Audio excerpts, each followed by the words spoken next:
Bonjour à tous et bienvenue à ce webinaire. Je me présente, je m'appelle Sarah, je suis agente de communication au service de la mission et du recrutement de l'Université de Montréal et je serai votre animatrice aujourd'hui. Alors, comme vous le savez peut-être, l'Université de Montréal, c'est littéralement un monde de services et aujourd'hui, dans le cadre de ce webinaire, on va vous en faire découvrir certains. Donc, avant de démarrer la discussion avec mes invités aujourd'hui, j'ai quelques petites informations à vous partager concernant le webinaire. Donc, tout d'abord, vos micros et vos caméras seront fermés tout au long de la présentation. Si vous avez des questions, on vous encourage à nous les poser via l'onglet Q&A ou Q&R qui se trouve normalement au bas de l'écran. Et vers la fin de la présentation, nous allons y répondre de manière orale. J'ai aussi une collègue qui est en régie pour vous partager des liens URL et des adresses courriel pertinentes pour vous permettre de continuer un peu votre exploration en lien avec l'UDM et aussi pour rester en contact avec nous après le webinaire. Donc, aussi, dernier petit détail, il y a des photos qu'on va faire défiler aussi tout au long du webinaire pour vous donner un aperçu un peu de ce qui vous attend au niveau des services à l'UDM et un peu pour illustrer les propos, là, les trucs dont on va parler aujourd'hui.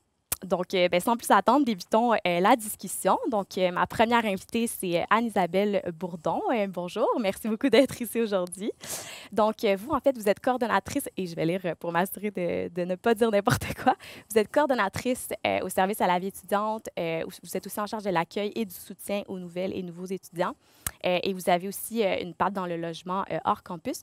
Donc, est-ce que vous pouvez nous parler un peu, en gros, de ce que c'est les services à la vie étudiante à l'Université de Montréal? Oui, donc les services à la vie étudiante, en fait, c'est des services qui sont là pour soutenir et pour accompagner les étudiants pendant toute la durée de leurs études à l'Université de Montréal. En fait, ça regroupe 23 services et c'est plus de 300 personnes qui travaillent pour les étudiants au sein des services à la vie étudiante. Puis, en fonction des besoins des étudiants, bien, il y a des services pour tout simplement profiter de la vie à l'université, pour maximiser l'utilisation des ressources socio-économiques, pour maintenir des conditions de bien-être et pour avoir du soutien dans ses études. Super, merci beaucoup. Est-ce que vous pouvez nous parler un petit peu plus du genre de soutien qui est offert justement aux étudiants? Ben, en fait, pour les nouveaux étudiants, il y a des services bien précis qui sont offerts.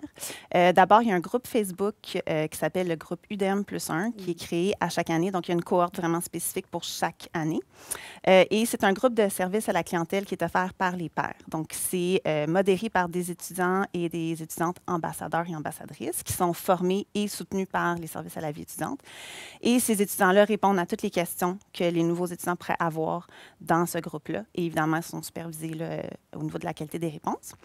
Il y a également possibilité de profiter d'un programme de jumelage, donc d'être jumelé avec un parrain ou une marraine qui a effectué au moins une session d'études déjà à l'UDM, qui a été encore une fois formé par les services à la vie étudiante. Et donc là, c'est encore une fois possible de poser toutes ces questions par rapport à la nouveauté à l'UDM. Ces parrains-là aussi peuvent parler de Montréal, tout simplement pour les étudiants qui ne viendraient pas de Montréal. Il y a aussi un blog qui est rédigé par les ambassadeurs et les ambassadrices. Donc, ce blog-là, il s'appelle le blog Les Rogers, Mhm. en l'honneur du premier recteur laïque de l'Université de Montréal, Roger Gaudry. Et sur ce blog-là, il y a plusieurs éléments qui sont partagés. Donc, c'est des tranches de vie, des anecdotes, mais aussi des conseils par rapport à la vie d'étudiant à l'UDM. Pour les étudiants internationaux, il y a le Bureau des étudiants internationaux qui offre du soutien par rapport à tout ce qui est s'assurer que son dossier est en règle au niveau de l'immigration, bien sûr, mais également pour outiller les nouveaux étudiants qui arrivent à Montréal. Et finalement, ben, les services à la vie étudiante, à chaque année, on organise une belle semaine d'accueil pour les nouveaux et les nouvelles sur le campus. Donc, cette semaine-là, elle a toujours lieu la dernière semaine du mois d'août. Puis, c'est une centaine d'activités, en fait, qui sont organisées. Donc, il y en a pour tous les goûts. Il y a des activités qui sont plus informatives, il y a des activités plus ludiques. Il y a possibilité de découvrir le campus en faisant des visites guidées. Il y a du réseautage. Donc, c'est vraiment une belle opportunité de rencontrer d'autres nouveaux étudiants avant de commencer sa session, puis d'être outillé pour avoir une belle rentrée. Super, bien, merci beaucoup Anne-Isabelle. Est-ce que vous pouvez nous parler maintenant des possibilités d'implication un peu dans la vie étudiante, puis aussi d'opportunités pour développer ses intérêts en parallèle de ses études? Oui, bien sûr. En fait, il y a beaucoup de possibilités parce que l'engagement, c'est quelque chose qui est très valorisé à l'UDM. Mhm. Donc, tout d'abord, c'est possible de s'impliquer au sein d'un regroupement étudiant. Les regroupements étudiants, ils sont créés et maintenus par des étudiants et sont soutenus par les services à la vie étudiante. Donc, s'il n'y a pas déjà un regroupement qui intéresse les nouveaux et les nouvelles, ben c'est toujours possible d'en créer un aussi et Mhm. d'avoir du soutien pour ça. C'est aussi possible de s'impliquer au niveau culturel. Donc, il y a 3 troupes sur le campus. Il y a une troupe de danse, une troupe de chant et une troupe de théâtre. C'est possible d'écrire pour un journal étudiant. C'est possible de faire de la radio avec CISM. C'est également possible de faire du bénévolat. Donc, à ce temps-ci de l'année, par exemple, il y a plusieurs étudiants qui s'impliquent pour les campagnes de panier de Noël. Et c'est aussi possible de s'impliquer au sein de son association étudiante, donc soit en occupant un poste au sein de son association ou en profitant des activités qui sont organisées pendant toute l'année. Ah, c'est super intéressant. C'est ça, j'aime le fait, j'aime un peu de ce dont vous avez parlé au niveau des intérêts. Tu sais, peu importe un peu nos intérêts, il y a toujours un groupe pour nous. Puis si jamais il n'y en a pas, ben, c'est une opportunité de le créer. Donc, je trouve ça vraiment intéressant. Oui. Merci beaucoup, Anne-Isabelle. Maintenant, est-ce que vous pourriez nous parler des différents services qui sont offerts aux étudiants pour les soutenir aussi tout au long de leur parcours universitaire? Oui, mais ici, encore, il y en a plusieurs. Donc, au niveau, si on prend le soutien au niveau financier, par exemple, il y a plusieurs choses qui existent. Si un étudiant se cherche un emploi pendant ses études, par exemple, bien, il y a une banque qui regroupe des possibilités sur le campus puis à l'extérieur du campus aussi que c'est possible de consulter. Puis il y a du soutien qui est offert pour bien se préparer pour des entrevues, par exemple, pour savoir comment rédiger son CV. Il y a également un répertoire de bourses qui regroupe plus de 1000 possibilités de bourses. Encore une fois, des bourses qui sont offertes à l'université, mais aussi par des organismes externes. Puis il y a une équipe ici aussi qui peut soutenir les étudiants pour savoir comment bien utiliser le répertoire, comment maximiser ses recherches, mais également comment préparer son dossier de candidature quand on applique pour ces bourses-là. Puis finalement, cette même équipe-là peut aider les étudiants pour tout ce qui est la gestion de son budget.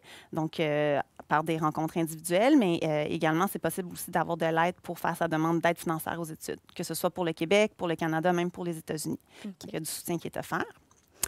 Ensuite, sur le campus, il y a un centre de santé et de consultation psychologique. Donc, il y a beaucoup de ressources qui se trouvent dans ce centre-là. C'est possible de voir des médecins, des infirmières, des psychologues, une nutritionniste, physiothérapeute, donc que ce soit pour prévenir ou pour guérir. Il y a beaucoup d'ateliers qui sont offerts tout au long de l'année aussi au niveau des ressources bien-être. Donc, il y a des ateliers, par exemple, au niveau de la méditation, du sommeil, de la posture. Puis finalement, il y a des ressources, il y a un programme de mieux-être qui est offert à toute la communauté étudiante. Pour les étudiants en situation de handicap, il y a également des ressources qui leur sont spécifiquement dédiées parce que c'est possible de bénéficier d'accommodements pour, par exemple, ses cours, pour ses examens, pour ses travaux d'équipe. Donc, il y a une équipe qui met en place le soutien au niveau des programmes et départements. Et pour les étudiants qui éprouveraient des petites difficultés en cours de parcours, il y a beaucoup de ressources qui sont offertes au niveau du soutien à l'apprentissage. Donc, pour encore une fois, déceler quelles sont les problématiques, puis mettre en place les solutions pour que ça aille mieux. Dernière chose, on sait qu'il y a beaucoup d'étudiants aussi qui rêvent, un peu comme moi, c'était le cas en tout cas quand j'ai commencé mon programme d'études à l'UDM, qui rêvent d'aller faire une partie de leurs études à l'étranger pour voir leur programme sous une autre lunette. Il y a beaucoup de programmes qui offrent cette possibilité-là, donc que ce soit pour une session ou 2 sessions. Puis à l'UDM, on a des ententes avec plus de 500 partenaires dans le monde sur 5 continents. Et il y a une équipe qui se dédie à aider les étudiants à choisir leur destination, à bien préparer leur dossier de candidature. Donc, c'est vraiment des opportunités à saisir. Puis, il y a beaucoup de financement qui est offert aussi pour rendre ces projets-là plus accessibles. Super, bien excellent. Merci beaucoup, Anne-Isabelle, pour tous ces détails. On va vous revenir un petit peu plus tard durant la période de questions. Je suis certaine que les participants auront plus de questions à vous poser un petit peu plus tard. Donc maintenant, on va enchaîner avec les bibliothèques, une grosse partie aussi évidemment de la vie étudiante. Donc on a avec nous Camille Veillette-Péclet. Bonjour.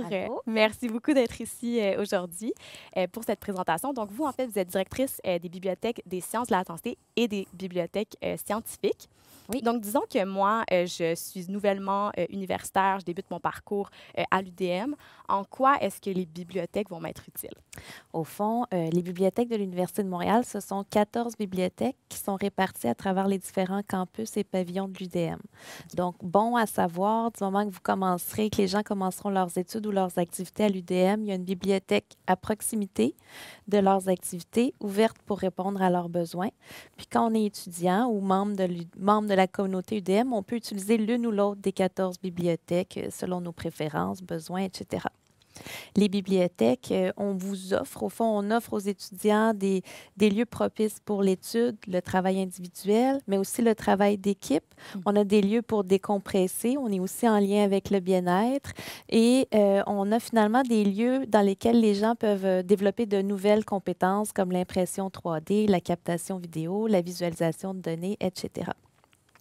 Bibliothèque, vous pensez peut-être livres imprimés, là, ben on en a, c'est clair. Donc, on a des périodiques, livres, bases de données.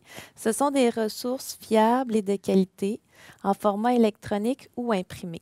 Donc, les ressources électroniques peuvent être utilisées de n'importe où, de la maison aussi, d'un lieu de stage, de l'étranger.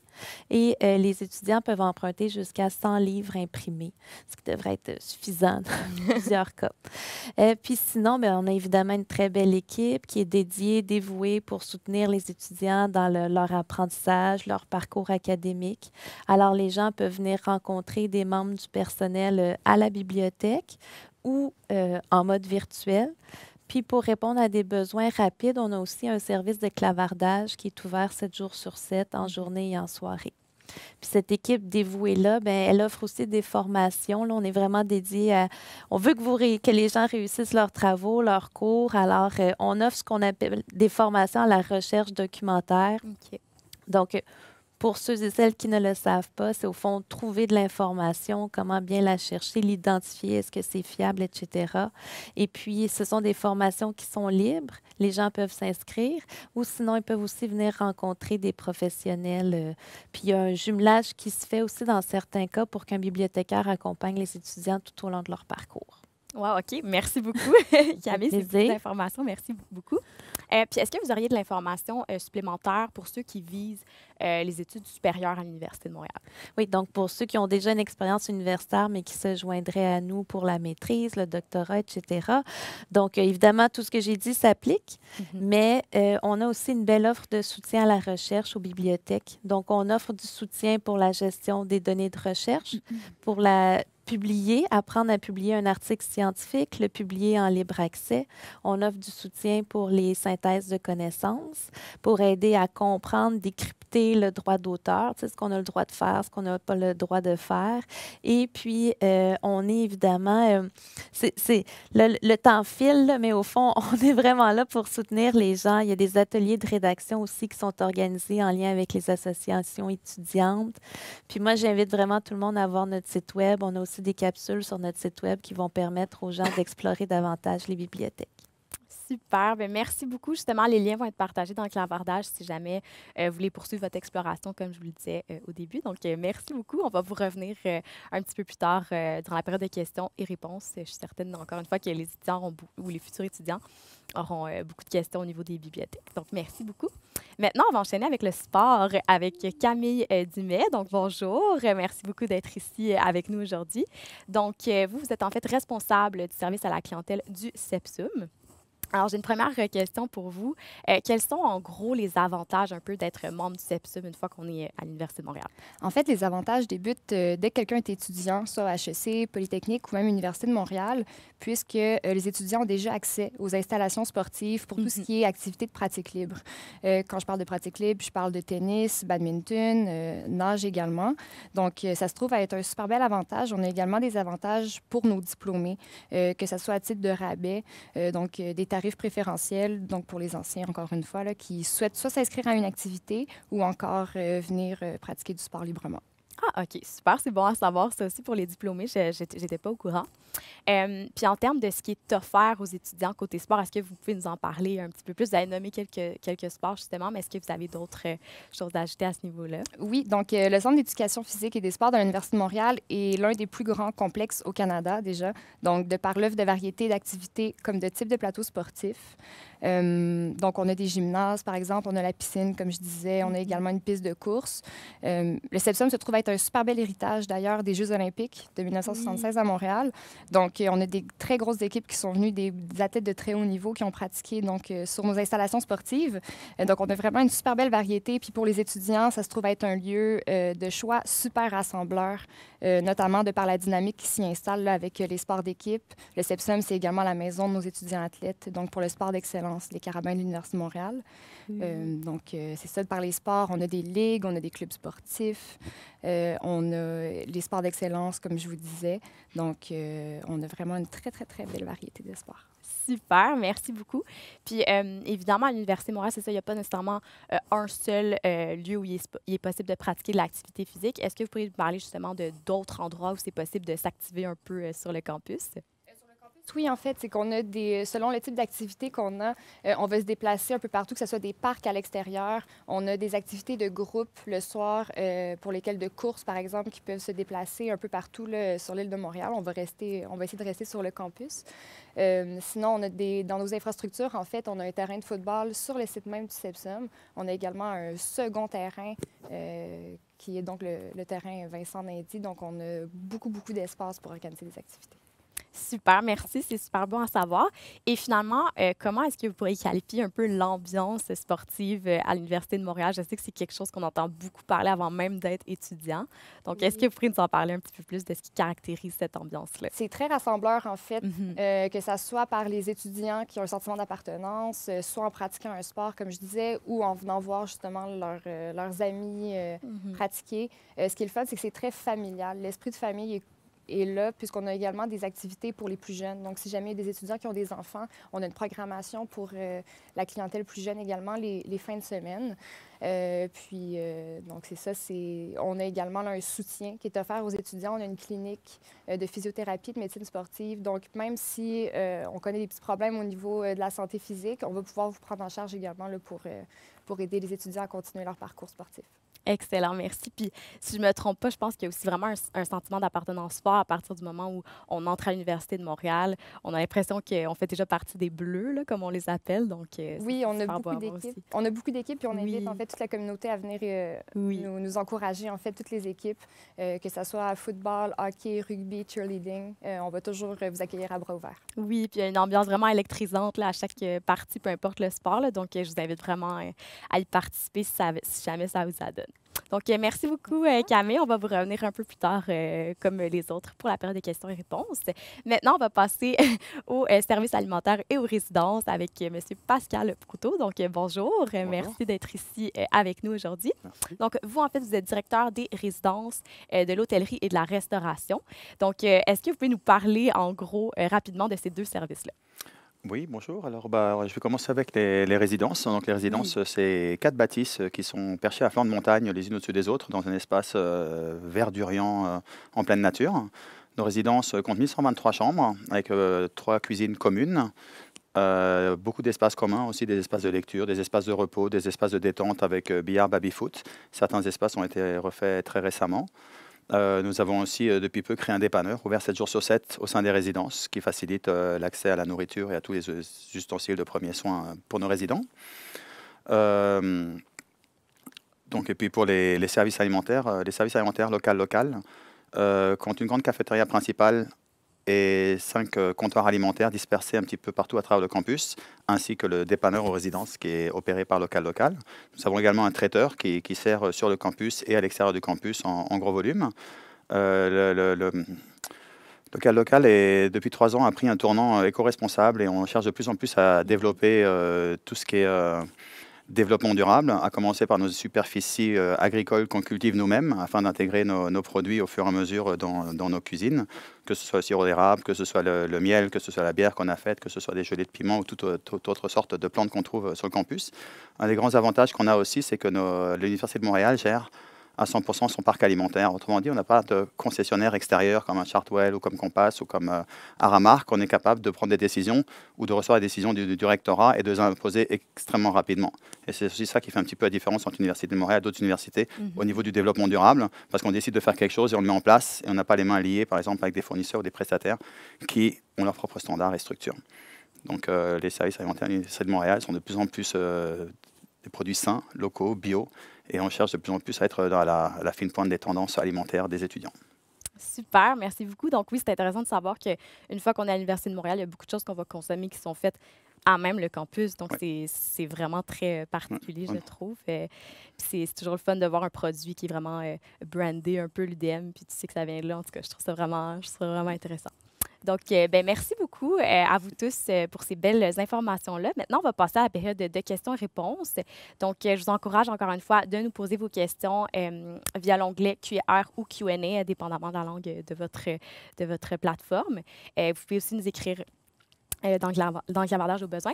Donc, on a une première question ici qui est pour la semaine d'accueil. Est-ce que vous pouvez nous parler un petit peu plus en détail de ce que c'est, puis un peu des dates où ça a lieu? Oui, en fait, les dates exactes pour l'année prochaine ne sont pas encore tout à fait arrêtées, mais c'est toujours la dernière semaine du mois d'août.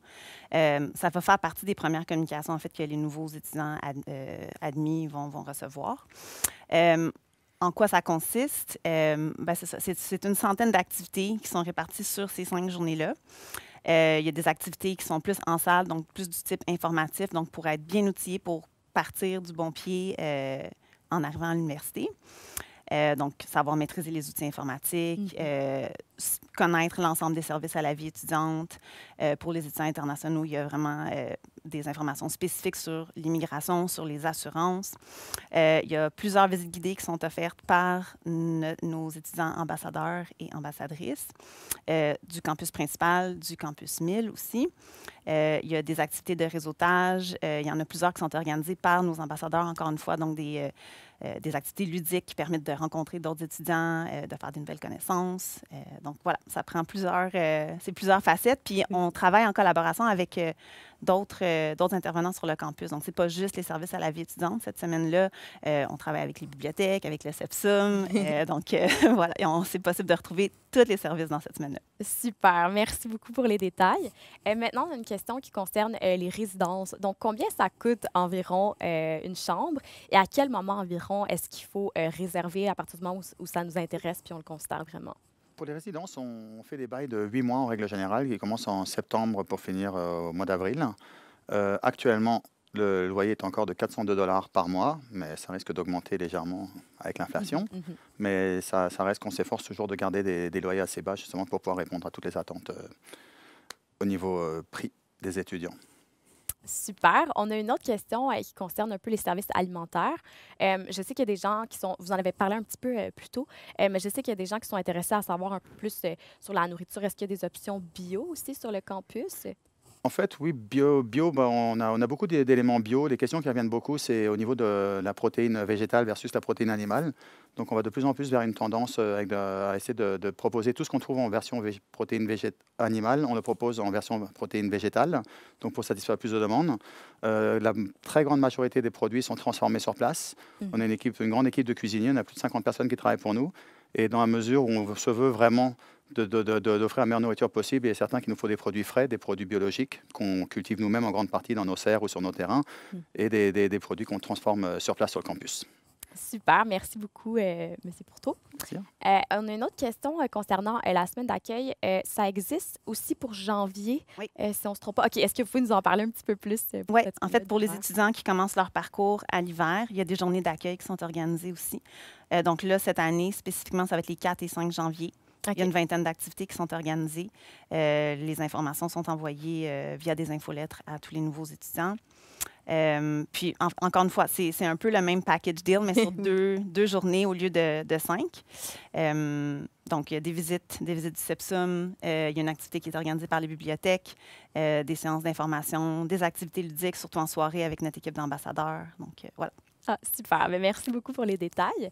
On a une autre question pour les services alimentaires. Est-ce que c'est possible d'amener son lunch ou son repas sur le campus? Est-ce qu'il y a des micro-ondes, des trucs comme ça pour s'outiller? En fait, vous avez des micro-ondes un petit peu partout autour des aires de repas, que ce soit au niveau de chez Valère, donc, qui est notre cafétéria principale, ou bien dans les comptoirs qui sont éparpillés sur le campus. Il y a à peu près 900 places assises chez Valère et tous les autres espaces ont quand même assez de places assises. Vous n'êtes pas obligé de venir pour manger, vous pouvez venir être avec votre ordinateur, juste pour étudier, juste pour discuter. C'est des espaces qui sont libres à tous. Et vous pouvez aussi apporter votre nourriture et la chauffer dans Dans le micro-ondes, il n'y a aucun problème. Super, merci beaucoup. Plaisir. Maintenant, on a une question pour les bibliothèques. Est-ce que c'est possible d'étudier tard le soir? Puis est-ce qu'il y a aussi, je pense que vous en avez parlé plus tôt, mais est-ce qu'il y a aussi des salles pour des travaux d'équipe dans toutes les bibliothèques? Bon, oui, c'est possible d'étudier le soir. Alors, toutes nos bibliothèques sont ouvertes en soirée la semaine et sont aussi ouvertes la fin de semaine. On a même une bibliothèque, la Bibliothèque des lettres et sciences humaines, qui est ouverte 24 heures sur 24, 7 jours sur 7 pour la fin de session. Puis souvent, pendant la mi-session, pendant que les étudiants ont beaucoup de travaux à remettre ou d'examens, bon, on étend les heures d'ouverture des bibliothèques. Puis on parle souvent du soir, mais on a aussi des bibliothèques qui ouvrent très tôt le matin. C'est un autre besoin. Donc, on a des bibliothèques qui ouvrent à 5h30, à 7h.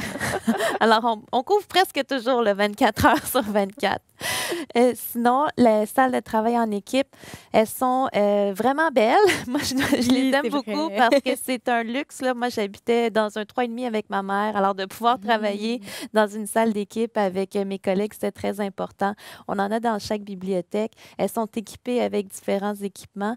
Puis, on a sinon ce qu'on appelle des zones de discussion à voix basse. Donc, même si ce n'est pas une salle qui a été réservée au préalable, bien, les gens peuvent venir en bibliothèque travailler à deux s'ils n'ont pas réservé une salle d'avance. Ah, wow, c'est intéressant ça aussi. Je vois déjà les étudiants prendre des notes concernant les heures de bibliothèque allongées parce que c'est tellement un besoin réel là, en fin de session, en mi-session. Donc, wow, c'est super intéressant. Merci. On a une autre question maintenant qui concerne les sports. Donc, est-ce que c'est possible, Camille, de faire du sport même si on n'est pas athlète de haut niveau, là, si on veut juste aller pratiquer un sport en particulier sur le campus? Oui, tout à fait. En fait, on reçoit tout le monde, en fait, qui soit débutant dans les sports ou même de niveau très avancé. On a à notre salle d'entraînement, par exemple, des gens qui sont prêts à prendre en charge des étudiants qui souhaitent apprendre justement à s'entraîner. On va les accompagner. Il y a vraiment un beau soutien qui est fait à ce niveau-là. Puis au niveau également de nos heures d'ouverture, déjà en commençant, on est ouvert sur semaine de 6h à 23h. Donc, ça laisse place vraiment là, à la communauté étudiante plein de possibilités pour justement ajuster leurs horaires avec leurs cours, avec leurs séances d'études, pour venir faire un petit tour puis faire un petit peu d'activité par la suite.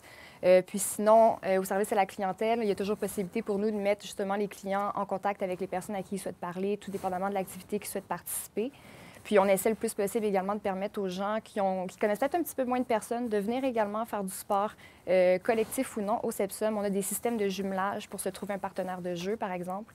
Donc, on essaie vraiment d'être le plus inclusif possible. Ah, c'est le fun. Puis si je ne me trompe pas aussi, je pense que vous avez une chaîne YouTube sur laquelle il y a un peu des mini-entraînements ou des pauses actives qui sont disponibles pour les gens qui désirent un petit peu s'activer, disons, en 2 sessions d'études. Exactement. Donc, c'est gratuit. C'est accessible sur notre chaîne YouTube, en fait. Puis c'est des professeurs du CEPSUM qui donnent des cours de soir que vous allez pouvoir retrouver sur les chaînes YouTube, qui donnent des petites séances justement pour se dégourdir. Avec le télétravail, des fois, ça fait du bien de prendre une petite pause à la maison. Je l'ai déjà fait, c'est pour ça. Super. Oui. Mais oui, c'est un très beau format. C'est vraiment bien. Donc, j'invite tout le monde à aller jeter un petit coup d'œil sur YouTube. On a également Instagram puis Facebook sur lesquels on est super actifs si jamais vous avez besoin de plus d'informations. Oui, exact. Puis ça m'a fait penser à ça parce qu'en fait, je pense qu'il y a des entraînements aussi pour tous les niveaux, donc débutants, intermédiaires, avancés. Donc, il y en a un peu pour tout le monde. Donc, ouais, j'aime bien votre chaîne YouTube. Donc, on a une autre question maintenant concernant les résidences. Donc, pour revenir aux chambres qui sont proposées aux étudiants, est-ce qu'il y a des chambres qui sont disponibles pour la rentrée de janvier? Alors, on ouvre en général les réservations 6 à 8 semaines avant la période. Donc, on a ouvert en novembre pour les réservations en janvier. Il nous reste très peu de place. On a gardé une petite marge de sécurité, un demi-étage ainsi que 5 chambres fermées privées pour des éclosions ou des problèmes d'isolation liés au Covid. C'est toujours possible de faire des réservations actuellement pour janvier parce qu'on a une liste d'attente. Et même s'il nous reste peu de place, il y a toujours des gens qui se désistent dans les 2-3 premières semaines parce qu'ils décident d'aller en colocation, parce qu'ils décident pour d'autres raisons qu'ils ne vont pas rester. Donc, on a toujours des places qui se libèrent. Donc, ça devrait être jouable. Ce qui est important pour les résidences actuellement, c'est qu'il faut savoir que la double vaccination est obligatoire. Parce qu'on a des espaces qui sont partagés, des espaces communs. Donc, c'est une décision qui a été prise par le rectorat. Et c'est quelque chose qu'il faut savoir avant de s'inscrire. Super, bon point. Mais merci beaucoup pour la précision. Merci. On a une question maintenant concernant les services à la vie étudiante. Il y a quelqu'un qui se demande s'il y a bel et bien une clinique médicale sur place. Oui, il y a une clinique médicale sur le campus, donc c'est possible de voir des médecins, aussi des infirmières, faire des prises de sang, faire un suivi médical, dans le fond. Il y a un service de nutrition aussi. C'est possible de voir une physiothérapeute. Donc oui, il y a plusieurs services qui sont offerts au centre de santé de consultation psychologique. Excellent. Merci beaucoup pour la précision. Maintenant, on a une question qui concerne les bibliothèques. Il y a quelqu'un qui se demande, est-ce qu'il y a une bibliothèque par pavillon ou par programme? Puis est-ce qu'on peut utiliser n'importe laquelle? Alors, oui, les gens peuvent utiliser n'importe laquelle des bibliothèques. On n'a pas une bibliothèque par pavillon, car il y a plusieurs pavillons à l'université, mais au fond, il y a une bibliothèque par pôle important. Donc, il y en a une au campus Laval, il y en a une à Saint-Hyacinthe pour la médecine vétérinaire.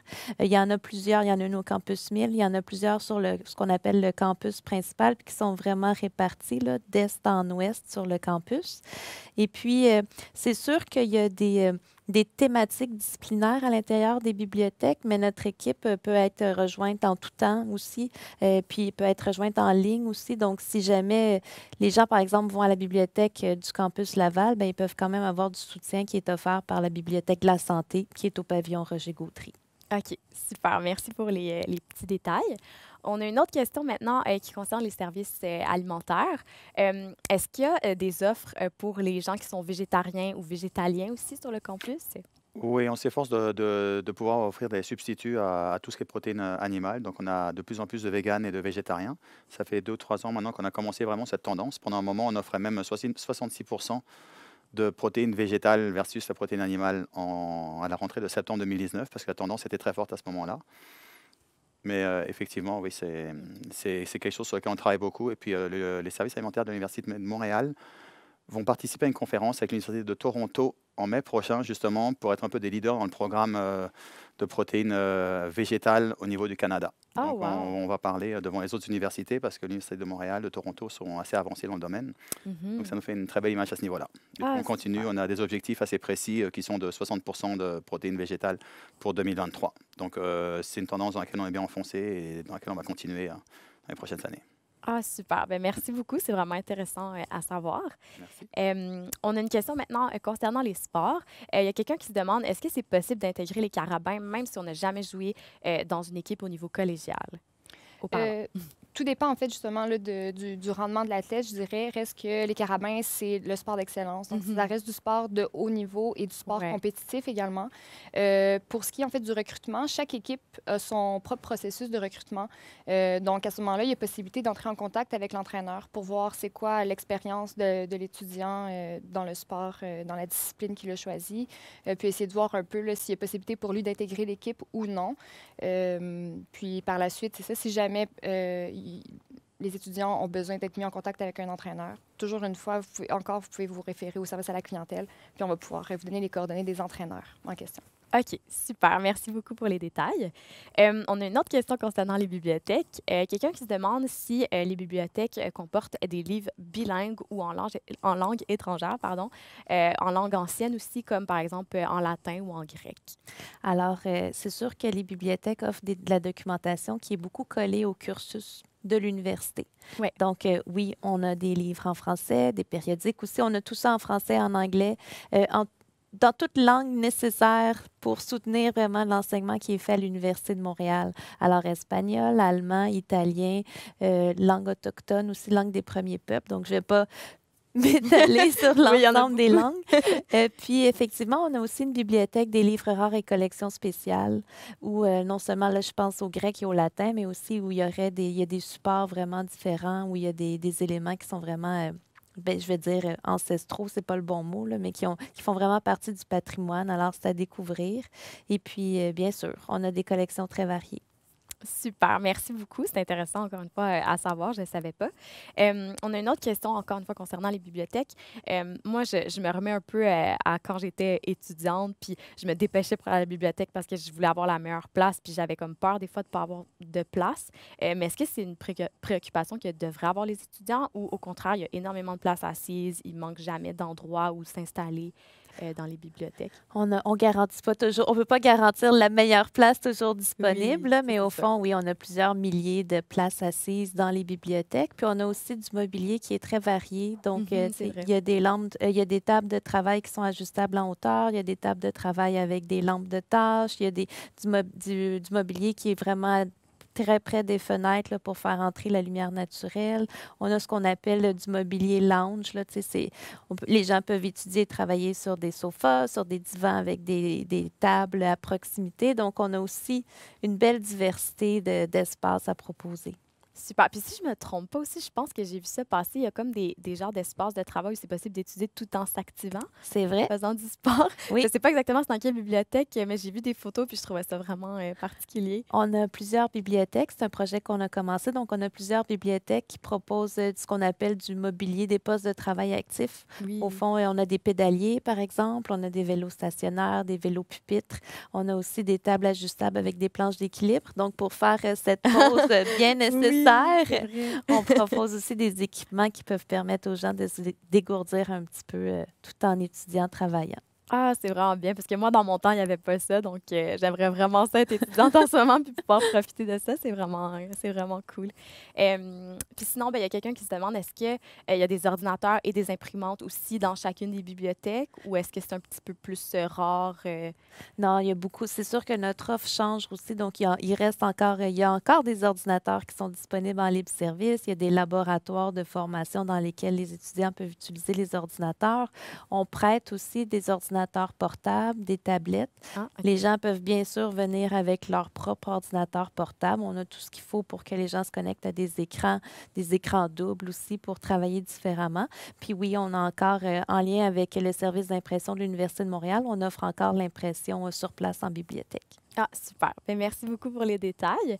Maintenant, on a une question qui concerne les services à la vie étudiante. Donc, il y a quelqu'un qui se demande, est-ce que c'est possible de venir en aide aux étudiants qui ont des problèmes ou des difficultés émotionnelles? Je sais que vous en avez parlé un petit peu plus tôt dans le webinaire, mais peut-être en parler un peu plus pour la personne qui aurait manqué cette portion-là. Oui, bien c'est ça pour les problématiques qui sont spécifiquement liées aux études. Il y a, au service à la vie étudiante, il y a des psychologues qui travaillent en soutien à l'apprentissage, en fait, pour qui c'est la spécialisation. Oui. Donc, il y a des rencontres individuelles que c'est possible d'avoir avec ces psychologues-là pour essayer de déterminer quelles sont les problématiques, puis là, après ça, de trouver les mesures qui sont à mettre en place. Donc oui, il y a des professionnels pour ça. OK, super. Et maintenant, comme le temps file, on va prendre une dernière petite question qui concerne le sport. Il y a quelqu'un qui se demande si le ski est offert au niveau sport d'excellence à l'Université de Montréal. Oui, on a une équipe Ah de oui! ski alpin.